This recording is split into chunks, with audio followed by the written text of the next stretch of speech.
Yo quisiera hablarles esta mañana de la fuerza de lo escrito. La fuerza de lo escrito. Y vamos a leer la palabra de Dios en Éxodo, capítulo 34, verso 27. Y Jehová dijo a Moisés: escribe tú estas palabras, porque conforme a estas palabras he hecho pacto contigo y con Israel. Y Jehová dijo a Moisés: escribe tú estas palabras, porque conforme a estas palabras he hecho pacto contigo y con Israel. Soberano y eterno Dios, rogamos que tú nos hables, aunque sea por unos minutos. Una palabra tuya es suficiente, Señor. Con una palabra tuya se iluminó todo el universo. Háblanos al corazón e instrúyenos, que podamos servirte de corazón. En el nombre de Jesús. Amén. Bueno, la palabra escrita tiene un valor indiscutible. Yo no creo que nadie pueda hoy día discutir el peso que tiene la palabra escrita. Ella trae consigo la sensación de compromiso. El que se atreve a escribir lo que piensa sabe que lo que dice se lo lleva el viento fácilmente, pero lo que escrito está ahí, permanece. Entonces, eso de escribir es cosa seria, de mucha responsabilidad, porque queda para que lo lea el de hoy, el de mañana y el de dentro de un año y dentro de 20 años, y es que usted escribió y usted dijo. Así que lo escrito tiene esa sensación de compromiso firme, y con razón Pilato lo dijo, ¿verdad? Lo que es escrito es escrito. Así que eso no es una cosa que vamos a descubrir hoy. Desde que el hombre descubrió la escritura, vio que sus pensamientos podían quedar. Y el otro dijo: ojalá que mis pensamientos fueran escritos con un hierro, es decir, una lámina metálica, a que no se borre nunca. Entonces, yo creo que lo primero que tenemos que partir de ahí, la palabra escrita tiene un peso específico muy grande y es una sensación de compromiso. El que escribe sabe que eso va a quedar ahí escrito. Cuando Jesús fue tentado, él tuvo un recurso. Pudo haber hecho otras cosas: discutir con el diablo, argumentar con el diablo, hacer algún milagro, no sé. Pudo haber hecho muchas cosas, pero él recurrió a un argumento contundente: escrito está. Y créame, hermano, yo vivía en España y entonces mi asistente estaba en la universidad y me dijo, me invitaron a una reunión que tienen los estudiantes de noche, como tenía que llegar tarde a mi casa. Una, si me permite llegar tarde, y segunda, si me recomiendas que participe en eso. Yo le dije: no, me parece muy bien, nosotros estamos aquí predicando y cualquier oportunidad para hablar debemos tomarla. Digo: pero te voy a recomendar que no te salgas de la Biblia. Diga: la Biblia dice. Cuando vayas a intervenir, es que la Biblia dice. Bueno, quedamos en eso. Y le estaba yendo bien. Un día llegó temprano y cuando le abrí se estaba riendo. Digo: ¿qué pasó? ¿Por qué llegaste temprano? Y dice: me echaron. Me echaron de la reunión. Digo: ¿por qué? Digo: porque se estaba discutiendo tal tema y ya habían hablado como 3 o 4 y como me tocó el turno a mí. Yo dije: lo que pasa es que la Biblia dice. Y me dijo: no, pero tú con eso de que la Biblia dice, ¿quién va a discutir con la Biblia? Precisamente, porque la Biblia es indiscutible. Y cuando tú dices la Biblia dice, no estás diciendo yo digo, estás diciendo Dios dice. Y eso es contundente. La gente sabe que cuando se dice la Biblia dice, es porque lo que se va a decir es grave y es fuerte. Así que Jesús tuvo un argumento contundente que el diablo no pudo resistir. Escrito está. Y creo que eso nos debe dar a nosotros, debe marcar una pauta. Seguramente que muchos te dan consejos de cómo resistir la tentación, de cómo vencer la tentación, de cómo ser victorioso en la vida cristiana. Pero la Biblia tiene un consejo sencillo. ¿Con qué limpiará el joven su camino?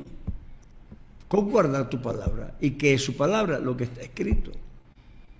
En mi corazón he guardado tus dichos, escritos ahí, que los leí ahí, para no pecar contra ti. Así que esto de la palabra escrita es indiscutible una herramienta poderosa que el hombre tiene a su mano. Si la usa bien, será de bendición. Si la usa mal, será para maldición, porque es poderosa. Mateo, el Evangelio según San Mateo, tiene un estribillo.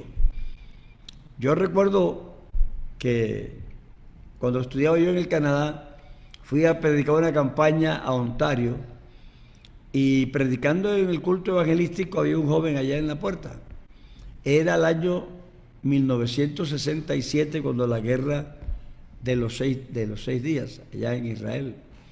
Entonces, este muchacho se me acercó y me dijo: pastor, yo soy de una iglesia tal. Era una iglesia que no era la nuestra. Dice: yo soy maestro de escuela dominical, pero no creo en Dios. Y entonces, ¿tú qué le enseñas a los niños? Dice: no, lo que está ahí, pero yo no creo. Bueno, esas cosas que tú crees que haces por deporte, pero que Dios está en ello.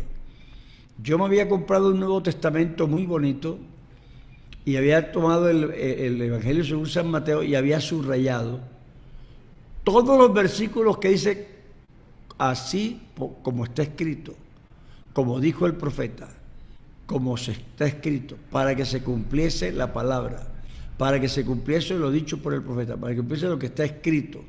Porque Mateo tenía un propósito, y era demostrar que Jesucristo era el Mesías, el Rey de Israel. Y entonces él acudió no a argumentos filosóficos o propios humanos, sino que él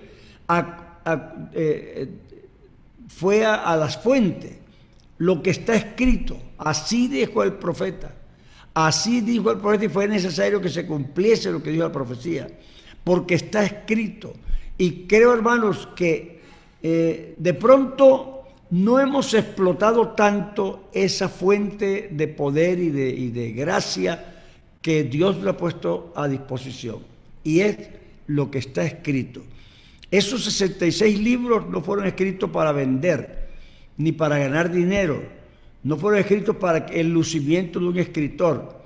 No, eso está escrito porque Dios hizo pacto y quería que su pacto quedara escrito, no se echa atrás. Esto dijo Dios y eso se mantiene. Dios no se vuelve atrás de lo que ha dicho y lo hizo escribir. Escríbalo, porque este es el pacto que hago con Moisés y con Israel y estoy dispuesto a cumplirlo. Y cuando acudimos a demostrar algo, es que está escrito. Es que Dios lo dijo y le dijo a Daniel: escribe estas palabras. No, esto no es para ti, pero escríbelas. Cierra el libro. Se quedará escrito para las generaciones venideras. Y creo que nosotros somos esa generación venidera que tenemos la palabra de Dios escrito. Así que el Evangelio según San Mateo ese día me vino a la mano, porque yo había subrayado todos esos versículos y yo le dije: mira, aquí está la demostración que Jesucristo es el Mesías. Porque hay profecías que pudieron ser manipuladas. Yo sé que se hizo una profecía y yo me hago pasar algo, una experiencia, para que parezca que se me cumplió en mí. Pero hay profecías que no se pueden manipular, porque un feto, un embrión no puede decidir dónde va a nacer, porque no ha nacido. No tiene voluntad para hacer ir a nadie a ninguna parte. Pero la Biblia dice que nacería en Belén. Eso no lo pudo decidir Jesús y manipularlo, porque la madre lo llevaba en el vientre. Pero estaba escrito que de Belén saldría el legislador. No podía Jesucristo colgado en la cruz manipular lo que iban a hacer los soldados. Pero la Biblia dice en profecía, y sobre mi ropa echaron suertes. No podía, estando muerto después que lo bajaron de la cruz, decidir dónde lo iban a enterrar, pero la Escritura había dicho, con los ricos fue en su muerte. Entonces, la palabra de Dios es algo extraordinario. No seguimos la Biblia porque somos fanáticos, sino que la Biblia ha demostrado que ella es la palabra de Dios, porque Dios dejó escrito, dice, para que cuando se cumpla sepan que yo lo dije antes. Y creo, hermanos y amigos que me puedan estar escuchando, que si quieres tener una fuente firme, una roca firme, un asidero firme, donde anclar tu creencia y tu alma, esa es la palabra escrita de Dios. Esa palabra tiene mucho peso. Para entender bien la firmeza del pacto que Dios hizo, entiende esto. El Señor dice, escribiré mis leyes en su corazón. Es una forma de decir, eso va a ser indeleble. Se las voy a poner como una marca en el alma. No solamente estaré yo en medio de ellos, sino que escribiré mis leyes, ya no en tablas de piedra, pero se las escribiré en el corazón. Así que llevamos algo escrito en el alma. Y a veces parece que pensáramos así, pero es que lo escrito emerge de la profundidad de nuestra conciencia, llega al consciente del cerebro y parece que fueran nuestros pensamientos. Pero es la palabra que fue escrita. Por eso el Señor dice, cuando venga el Espíritu Santo, Él recordará todas las cosas. Así que lo que tengo escrito en el alma, Él me lo lleva a la conciencia y hace que yo recuerde lo que tengo escrito ahí. Y parece que lo supiera, parece que yo pensara así, pero es que los pensamientos del Señor han llegado a ser nuestros pensamientos. La tradición oral no es muy fiable, no es muy creíble, no es muy confiable, porque a la gente le es difícil recordar las cosas en detalles. Hablaba hace unos minutos con el hermano David y le digo, yo no soy muy bueno para recordar cosas con fechas exactas y con lugares exactos. No me es tan fácil. ¿Será que no le doy importancia o será que mi mente es así? Entonces, yo cuento una historia y a veces ruego al Señor que no me equivoque, porque de pronto un detalle se me puede pasar. Pero hermanos, lo que está escrito es confiable. Tú le dices a una persona algo al oído, es un experimento que se ha hecho y él se lo dice al otro y el otro se lo dice al otro. Cuando llega al 10º, ya no es lo mismo que dijo el primero. Eso en 10 personas. Ahora suponte una tradición de 4.000 o 5.000 años, ¿quién la va a repetir igual? Si entre otras cosas hay idiomas en los que no se puede decir las cosas como se dicen en otro idioma. Entonces uno se busca una manera de decirlo. Y ya va cambiando la idea, pero la palabra escrita no es tradición oral, es un documento escrito. Pablo dice muchas veces, escrito de mi propia mano, es decir, es un manuscrito. Yo estoy retratado ahí, estoy dibujado ahí, lo escribí de mi propia mano y creo que es importante que nosotros entendamos que el relato fiel de las cosas quedan escritos, así que queda exacta como Dios la dijo. Así que Él decidió dejarnos su voluntad escrita. Es importante, vea, la doctrina, que es la columna vertebral de la creencia cristiana, se basa en el texto sagrado, no en las experiencias. Las experiencias son buenas y tienen su lugar, pero las experiencias varían de persona a persona. Y entonces se confunden las explicaciones. Alguien dice, yo toqué esa plancha y dice en la cosa, dice, me pateó la corriente. Es decir, que es una forma que quiere decir recibí como una patada, sentí, así fue la sensación. Otro dice, yo toqué eso y me dio como una cosquilla. Otro dice, yo lo toqué y me dio un susto. El corazón me saltaba. Bueno, no son mentiras ninguna de las tres. Son todas verdad, pero son muy particulares. Y no definen la verdad, sino la particularidad. La doctrina de Cristo no está fundamentada en experiencias personales. La cristianidad tiene experiencias, claro que le pasan experiencias, pero son muy personales. Alguien dice cuando recibe el Espíritu Santo que él dio un salto, otro dio un grito. Bueno, yo estaba sentado con la cabeza entre las piernas y así recibí el bautismo del Espíritu Santo. Yo no puedo decir, hermano, es que se recibe sentado con la cabeza entre las piernas. No, esa fue mi experiencia. Fíjate lo que pasó en Pentecostés.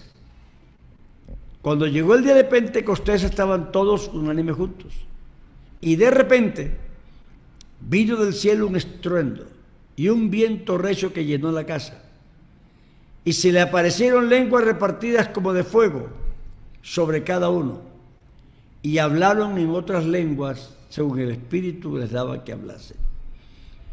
De todas esas cosas que pasaron, la mayoría no se han repetido. Se ha repetido, hablaron en otras lenguas y fueron llenos del Espíritu Santo. Pero no hay ni viento, ni trueno, ni lenguas de fuego. Entonces, la experiencia igual se relata como está. Pero la doctrina no depende de la experiencia. La doctrina es la razón que tuvo Dios para hacer las cosas y la razón por la que tú las recibes porque las necesitas. Son razones. Dios no le tiene miedo a la razón. Él dice, sentémonos juntos y razonemos. Habla tú primero y yo te responderé. Así que la doctrina, que es la columna vertebral de la creencia cristiana, está fundamentada en el texto sagrado. Las experiencias no son base firme para la creencia, aunque sí son importantes. Varían mucho las experiencias de persona a persona. Entonces yo quisiera que usted entendiera que Dios dejó un libro escrito para que se supiera lo que Él piensa, para que se supiera lo que Él espera del hombre, para que se supiera cómo se consigue, para que se supiera en qué momento sucede, para que se entendiera qué esperanza nos da, para que tuviéramos conciencia de las riquezas que hemos adquirido por lo que está escrito. Si yo me muero mañana y dejo un testamento escrito, todo el mundo sabrá cómo quiero que se repartan los poquitos bienes que pueda dejar. Pero si no, nadie sabe. Dirá alguno, es que él era muy amigo mío, era muy cercano, yo era el hijo que más lo cuidé. Bueno, las experiencias dan para mucho, pero lo que está escrito, está escrito. Esta mañana nosotros necesitamos entender con mucha claridad eso. Yo no fundamento mi creencia ni mi práctica cristiana en las experiencias, que he tenido muchas. Pero yo le cuento a la gente y a algunos les parece extraño la experiencia. A algunos les parece increíble la experiencia. Porque les parece que, ¿cómo un hombre va a sentir eso? Bueno, y tienen razón. Ellos no lo han vivido, no pueden entenderlo. Pero aquí tenemos la palabra de Dios escrita. Entonces él me dice, Álvaro, de tal manera amó Dios al mundo, que ha dado a su Hijo unigénito, para que todo aquel que en él cree no se pierda, sino que tenga vida eterna. Eso no es sentimiento, eso no es pasión, eso es doctrina escrita. Dios se compromete con eso.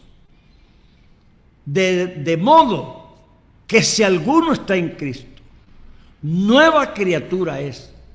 Las cosas viejas pasaron, todas son hechas nuevas. Entonces, no es que yo me siento nuevo, gracias a Dios que sí me siento nuevo. No es que a veces me siento abrumado, porque esa sensación de estar abrumado es una experiencia emocional que puede ser verdad o puede no ser verdad.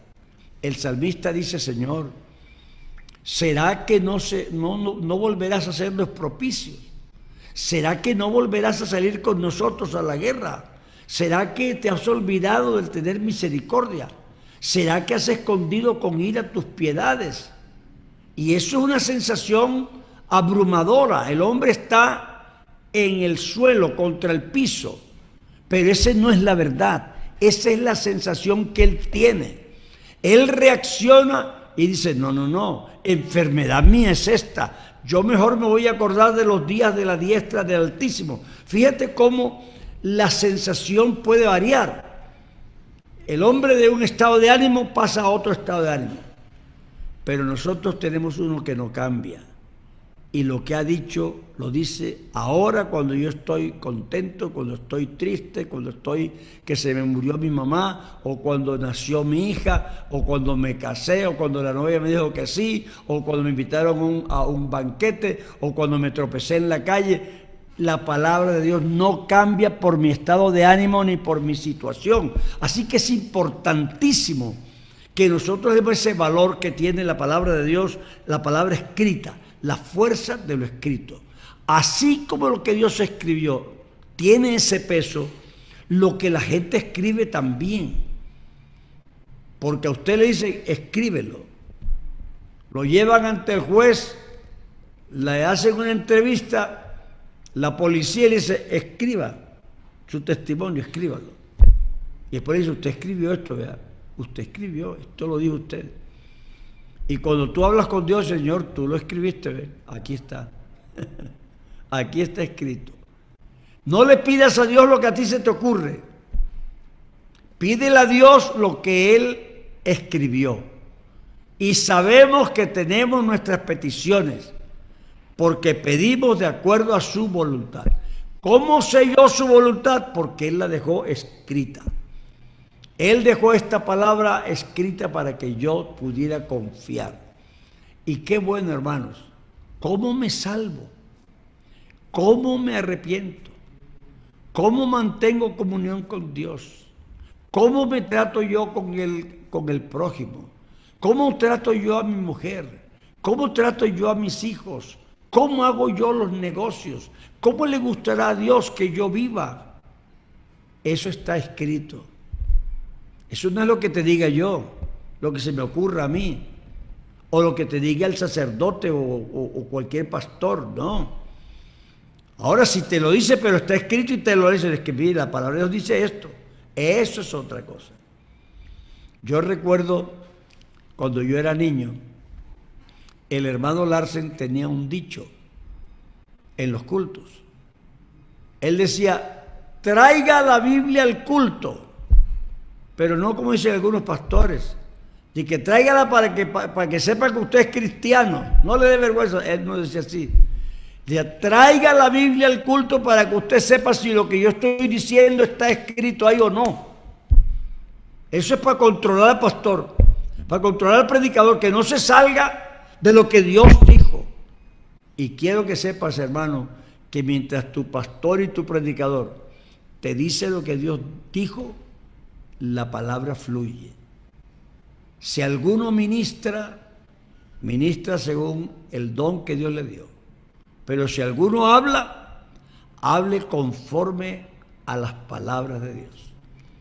Entonces, nosotros nos gusta escribir a veces cosas, pero escucha, deben estar fundamentadas en lo que Dios dijo. Y créeme, lo que está escrito, está escrito. No se dejará de cumplir ni una tilde, ni una jota. Toda palabra que Dios dijo, aquí la dejó escrita para no negarse. Dios no se echa atrás. Y la certeza que tenemos que lo va a cumplir es que Él dijo: escríbalo. Él lo mandó a escribir, dice, escríbalo. ¿Por qué? Porque quiero que sepan que yo lo dije y que estoy comprometido y que lo voy a cumplir. Así que puedes reclinarte, puedes sentarte sobre las Sagradas Escrituras sabiendo que es un apoyo firme, porque lo que está escrito y lo dijo Dios. Dios les bendiga grandemente esta mañana. Amén.